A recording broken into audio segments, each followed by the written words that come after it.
everybody, and welcome to our Facebook, Instagram, which I'm just about to click the button for, and YouTube live event with Claudia Tumba. Hello. Hi, Claudia. Hello.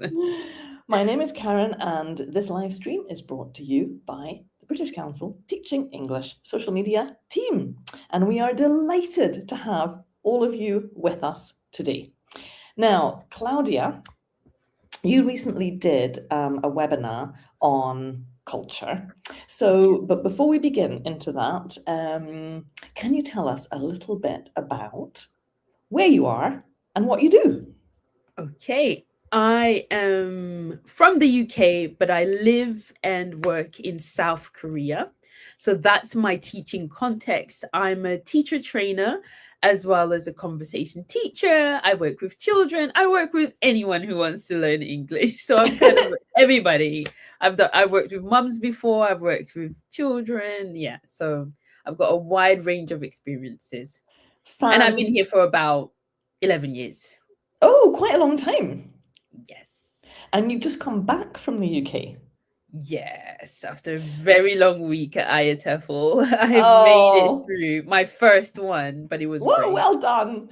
Well, thank you for taking the time to join us after traveling for quite a long amount of time.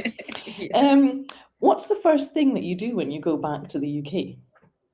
I eat a Chinese. Oh, And I don't eat a Chinese person. I eat Chinese. Just to be clear. British Chinese food. It's not the same. People have tried to convince me that Panda Express, the American version, is as good. No, I need good old British Chinese food. So that's the first thing I requested as soon as I arrived. I was like, that's what I've got to have. That's so interesting. The first things I have when I go back to to Scotland is a cup of tea. Oh yeah. And a potato scone, toasted with butter. Oh yeah. And it's interesting that so your webinar was around culture and helping students learn about each other's cultures and different cultures around the world. So now you're from the UK, you're living in South Korea. I'm from the UK, living in Spain, and food is quite often one of those big topics. Right? Big topics. Yeah. So I just want to say hello to people who are joining us before we get going. Hi, Miabu. Oh, nice to see you again. Hi from Morocco. And we've got Maria. Hello. And we've got Abaka. Hello. Welcome. And also welcome to everybody who's joining us on Instagram. Matthew Nwaizi is joining us, Kira, Zaglota, Ali Chris, Narges. Oh, so many people. So, Claudia, culture. You did a webinar about culture. Why are you interested in culture and learning about culture? Well, especially in my context, a lot of my students only speak to other Korean students for the most part because those are the people that are around. But we talk a lot about when we meet an English speaking person or somebody else from a different culture who, might speak English as well, this is what we will do. So we talk about all these situations that may or may not happen. And what I noticed is that the students were really comfortable speaking to people from their own culture, talking about the same things. But as soon as somebody from a different culture came in, suddenly you can see their body language changes. They're much more nervous. They're thinking a lot. And finally, they're putting into practice some of the things that we talk about. Like we just mentioned food. Food is a hot topic you can talk to anyone from all around the world about. We learn about food. In England, they have this. In America, they have that. But when you actually meet somebody from England or from America and you talk about, their food, it's so different from just learning about it. So I thought, let's bring it to life. So that was really the main point, is like, let's put what we've learned really to life and see, can we make it? Can we have the conversations? That's so interesting that you say that about meeting somebody from an English speaking country or from a different country who speaks English. I had a friend visiting me over the last few days, and she joined me in my garden class, and the students were asking her, questions. And I know that they know how to say, where are you from? It's one of the first things you learn on page 1 of your beginner's book, you know. But they were faced with somebody from the US, and they were like, I can't remember that question. Yeah. I can't remember the question. They managed to get it out, and then they were like, oh, it's somebody from that, another country. And they were excited and also nervous, like you said. Nervous, yeah. Everything happens all at once. Yeah. There's the gap between them thinking and them coming up with the answer. When they talk to each other and their friends, they kind of forgive each other's, little habits, and they're very understanding. And so are foreign people, so are people that they meet outside.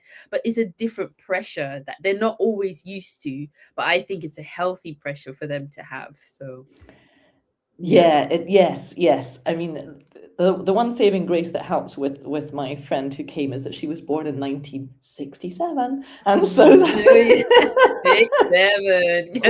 we broke the ice that way, and then they were on a bit of a roll. So why is it like you've mentioned that it's an important thing to help our students kind of become a little bit more confident with meeting people from different cultures. So how do you do that? In a nutshell, how do you do that? Throw them in the deep end. Well, it's really, really simple. I just tell them, you're going to be an ambassador of a different country. It's not your own. Oh, not your own. So, you're going to, first of all, they learn about themselves, because they need to understand about their own culture, because it's a little bit of give and take. You tell the person about you, and then they tell you about them. So I usually tell them, you're going to learn about a different culture. You're going to kind of, spend time with someone, interview them, and then do some research on your own. And then we have a celebration. That's one of the main projects that I do. And so usually when I say that, they get really, really nervous, but I break it down and I say, it's going to be simple.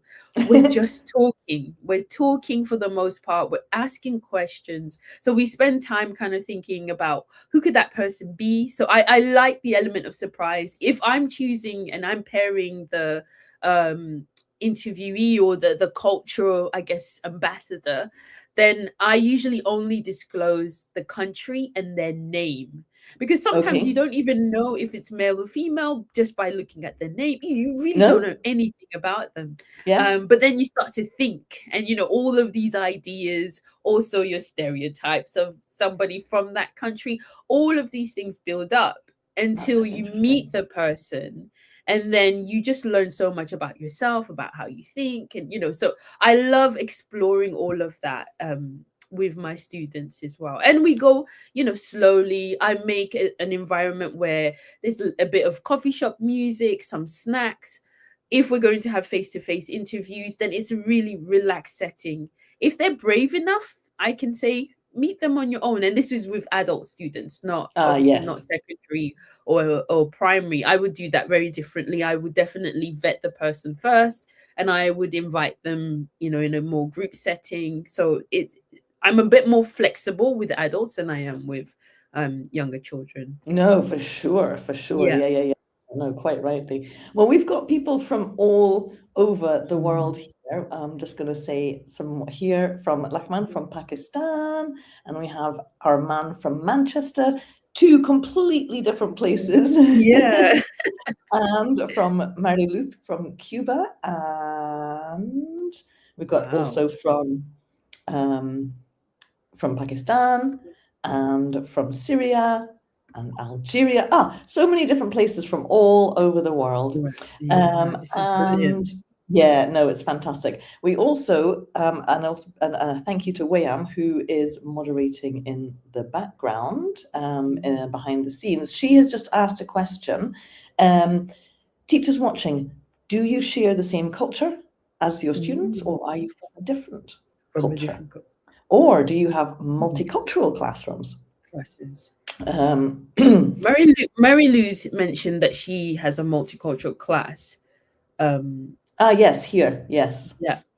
Mary Lou's, I have multicultural. It's really wonderful to have them share things about their cultures. Yes, exactly. So but you don't have that situation, Claudia, do you? No. So you need to go and find other people. Where do you find people from different cultures? So I always start off with my friends because I know them. I know they're safe people. I know that they're not going to fill my students with crazy ideas. So most of them, I've built good relationships with them. And because I'm in Korea, a lot of the people are either master students, post grad, or teachers like myself. And so yeah, I start off within, just my contacts, and I just politely ask, would you mind being interviewed by my student? Sometimes, Hmm. if they're not within the same city, I ask if they can do a Zoom call.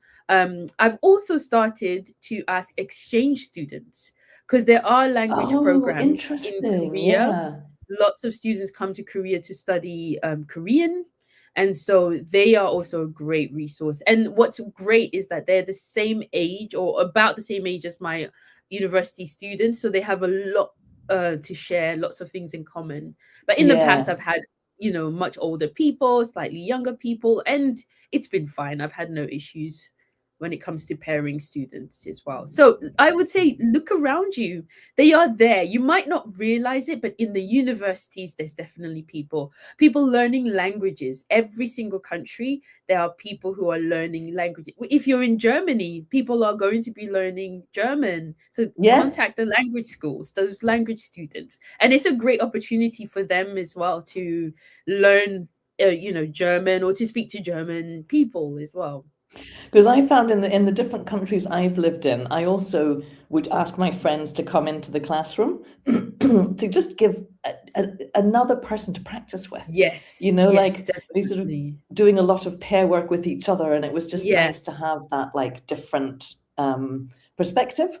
yeah, Um, yeah. and I found that people were really keen. They were quite They happy, are. Yeah, right? they're really happy, yeah. Even just a different accent, they might be like, Mm-hmm. "Oh," because I realized my students got used to the way that I speak. Mm-hmm. Really, everything I say, they're so used to me. But when you bring in someone else, suddenly they've got to Like, listen a little bit more because they're like, "Oh, wait, that person speaks differently to you. And then the conversation starts about where are you from and what accent and what are you exactly. doing here and stuff like that. And it's just so natural. It's so much more natural than it is, me forcing it out of them by putting a picture of somebody from like Venezuela and saying, let's ask questions about this person. Yeah, page 5 in Yeah. the book. Here's somebody. Yeah, yeah. There's people here. This one is from Calvin. Here in Venezuela, we have students with different cultures in the Great. classroom. And this one from, where was it? It was from, yes, from Rakna. Multicultural classrooms are fantastic in Mauritius. Each one has Mm, different cultural backgrounds, different cultural experiences.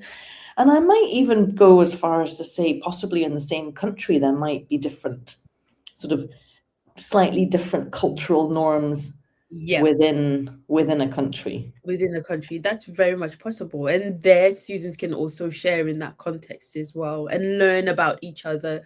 It also helps if there's conflicts between groups as well, because I've found that this project helps students. So the framework is to kind of look at the what, which is like, things that we see, the things Oh that yeah, are go easy to go back pick go up. back a little Yeah. step, Claudia. The framework. So the framework was what, why, compare, celebrate. So what is like the thing that you can see? I would say the physical thing that we see in textbooks, the food, the costumes, the song, literature, everything like that. And then the why kind of digs in deeper. Is there a deeper meaning to the food that you eat, or to the dance, or to the singing, or to the clothes that you wear? And then the compare is where students, even if they are within the same country but they have slight different cultures, can share what we do and what you do. But it's not to downgrade somebody or to feel inferior. It's literally just to observe the similarities and differences. And then the final step, which is really important, is to celebrate all of that too. So you can either do it in the lesson where the students share one thing I learned from my partner, or like I do at the end of the school year or at the end of the semester, you just host a big party, a big celebration within your class where everyone brings in their costumes, foods, and we all share and just listen to also other people's music that they like. So you can make a little playlist. But Oh, it's it's really, fantastic. really important that you celebrate so that everyone feels equally important and equally valued as well. Well, I think that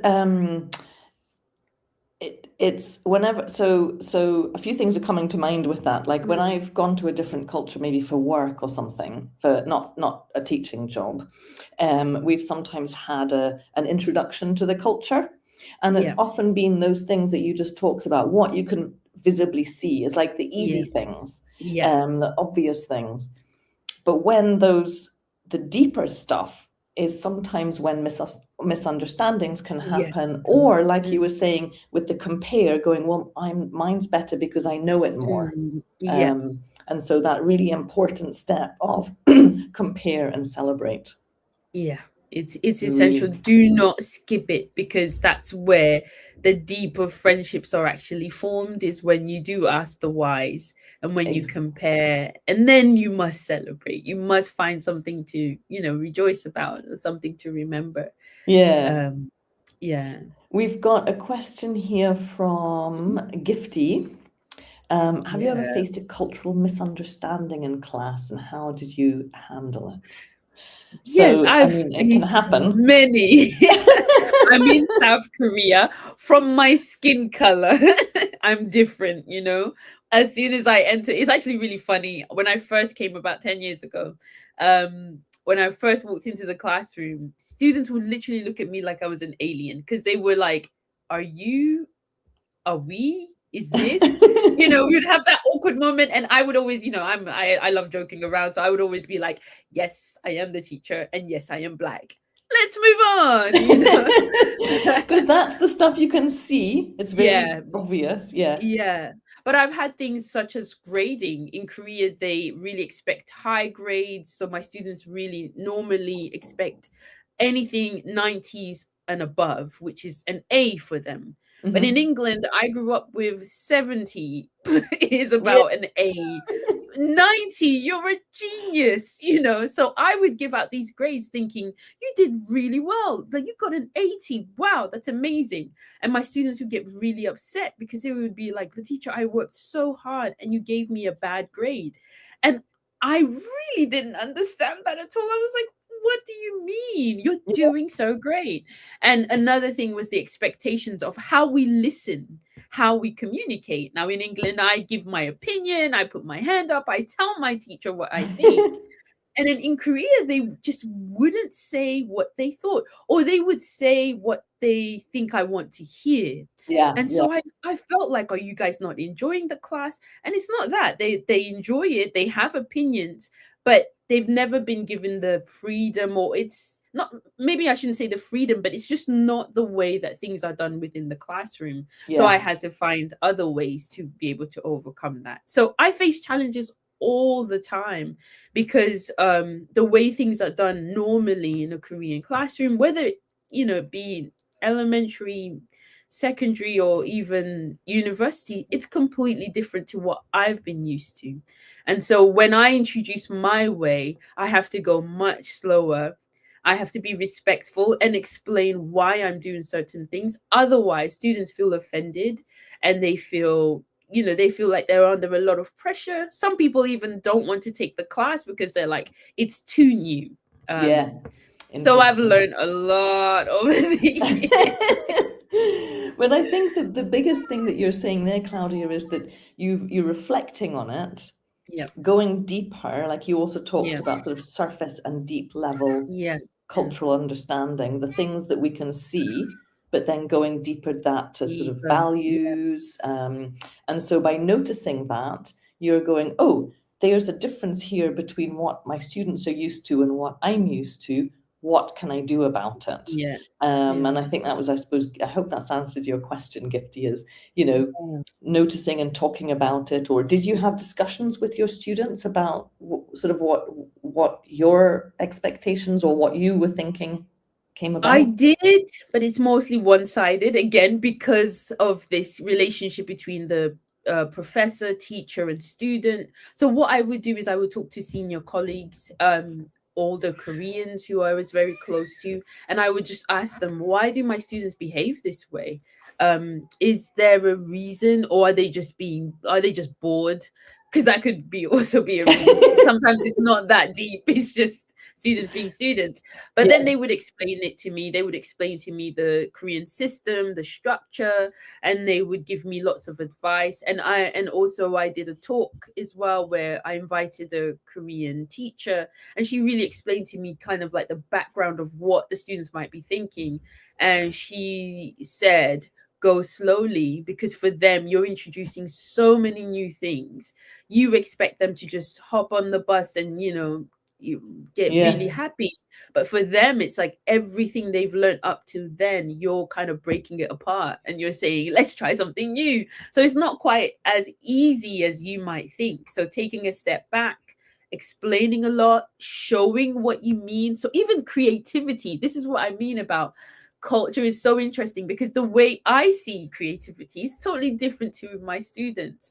When I give a task, I say, make this. But for my students, that's too ambiguous. They need a model.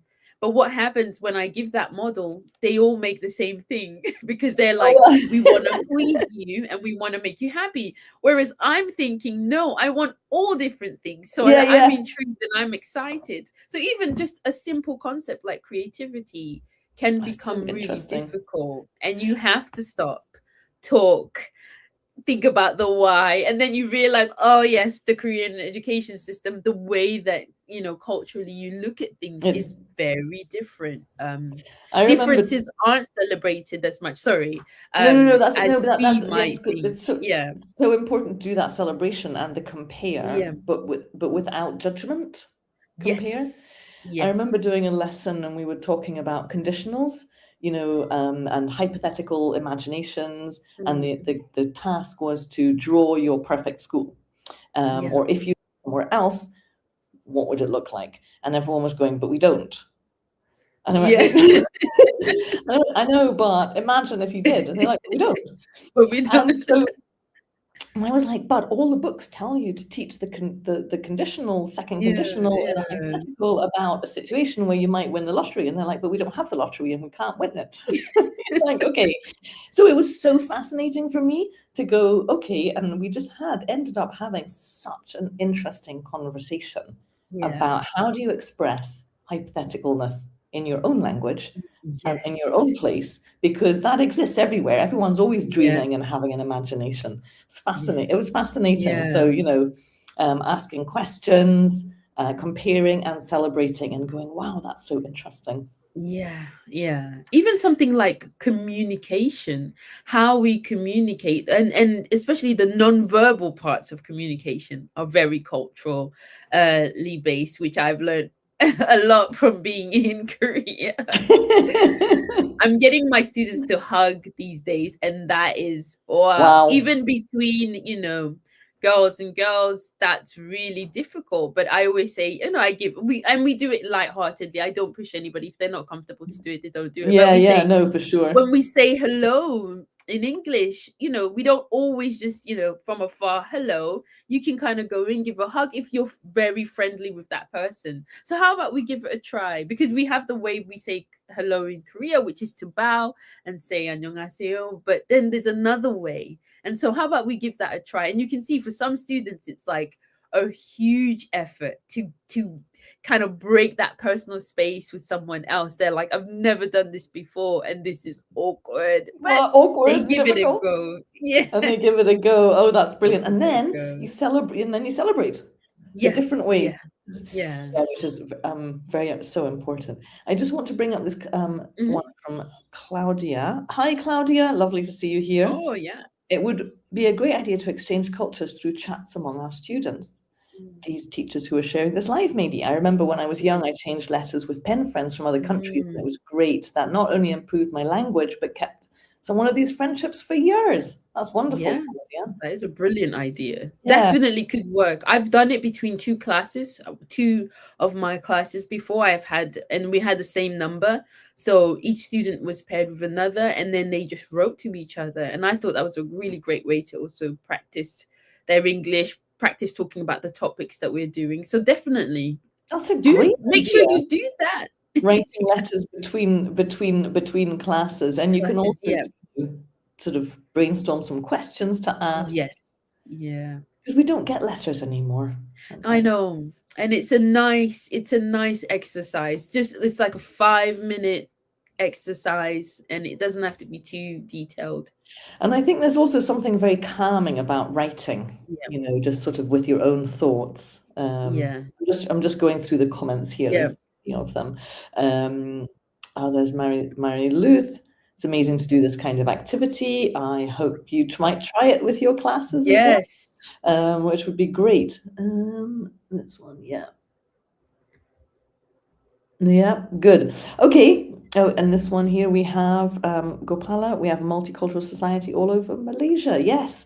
So even within the same country, there can be lots of different people who are living there. I remember in another country I lived in, there was a different way. Like in the UK, we have a very long hello. No, we have a very long goodbye.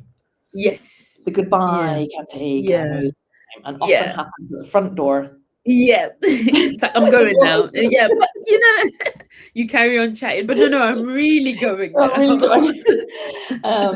And it takes, but the hello is like, hi, how you doing? Okay, can sort of get straight into it. And in other cultures, it's the total opposite. So I was in one where when people finished a phone call, you just ended. Just finished. Really? And I found that I was initially like so offended, and I thought I Yeah. had done something wrong. But then, like you were saying with the Korean teacher, I talked to some of the other teachers and was like, was that me? And they're like, no. We have a very long hello and a very short goodbye. And that just really helped me understand a little bit more, and that it was not anything about me. Yeah. No, and it's so important. It's about addressing those things, right? Because you will walk away and you will say, well, people from there are like that. And that's the idea that I always want to fight against. And I love choosing countries that have a bad rep. So not going to name them out, but we all know them. We see them on the news. Yeah. And I'm always, a champion for not everybody's like that though. Everyone in every country, there is good and there's bad. And it's about exploring, and it is about celebrating. It is about comparing. It's about delving in. So I love, don't just go for the countries that students see a lot of positive things from, but take the really, if you've got a friend from a country that has such a bad rep, get them. It's so helpful. It's so That's interesting. amazingly helpful. It helps them grow as well in so many ways. And do you help the students prepare questions? Because like going back to what we were talking about before about like the surface and the deep, like do you're getting university students, like the exchange students together, for example, and then meeting. Do you help? How do you help them sort of guide the questions, or do you give them any examples? So we go over questions from the beginning of the semester. So when it comes to, in particular, in my project, I do expect the students to kind of take control a little bit more. So I don't spoon feed them as much, because we've been doing these kind of exercises from the beginning. So they shouldn't really be without questions. That's not always the truth though.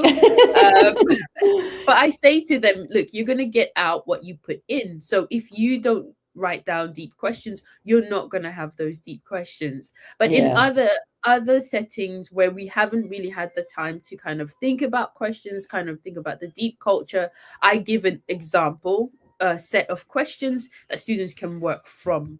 But it's important that they put in some effort into it, and they think about, this country, this person, they explore that, because it's really up to them what they're going to get out of this conversation. And one of the wonderful things is students who've put in the effort have actually gotten friends. I once had these two students who were paired with someone from America.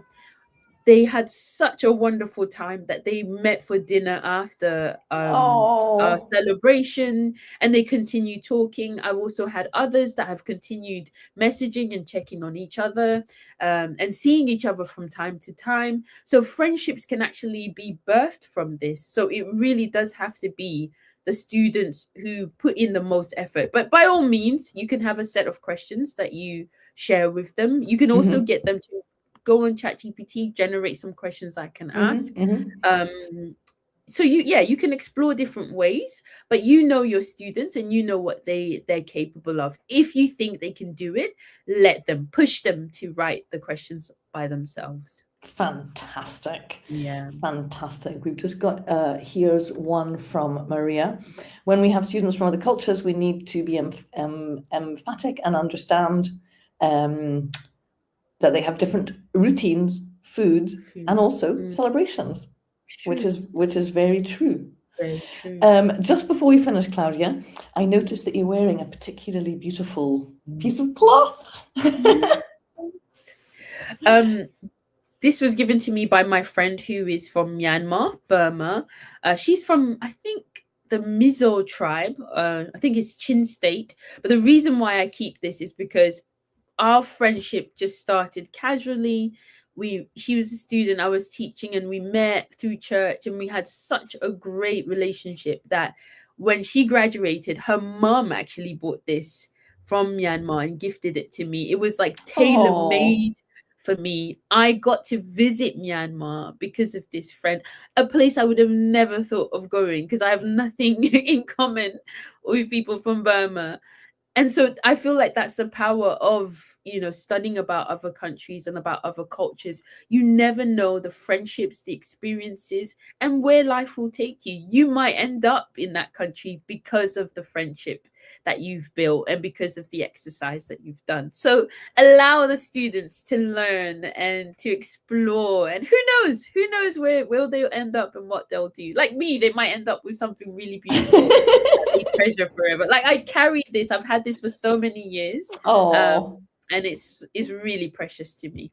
That is lovely. I've also got some beautiful garments from my days teaching on the Thai-Burma border, but I can't fit into them anymore. Me too. This is why I wear it like this and not as a do that.